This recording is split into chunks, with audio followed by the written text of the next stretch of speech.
প্রার্থনা করলে ভয় চলে যায়। তুমি যখন ভয় পাও, চোখ বন্ধ করে বলো, যিশু, আমি ভয় পাচ্ছি, আমায় সাহস দাও। তুমি দেখবে ধীরে ধীরে তোমার মন শান্ত হয়ে যাচ্ছে।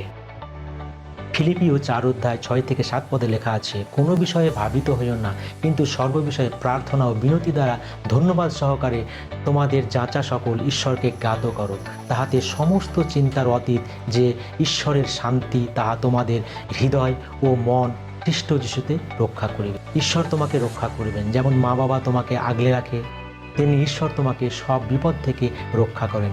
গীতসংহিতা 91 অধ্যায় 4 পদে লেখা আছে, তিনি আপন পালকে তোমাকে আবৃত করিবেন, তাহার পক্ষের নিচে তুমি আশ্রয় পাইবে, তাহার সত্য ঢাল ও তনু ত্রাণ স্বরূপ। তুমি নিরাপদ, কারণ ঈশ্বর তোমাকে আগলে রাখেন। বন্ধুরা, মনে রাখো, ভয় কেবল তখনই চলে যায় যখন আমরা বিশ্বাস করি ঈশ্বর আছেন।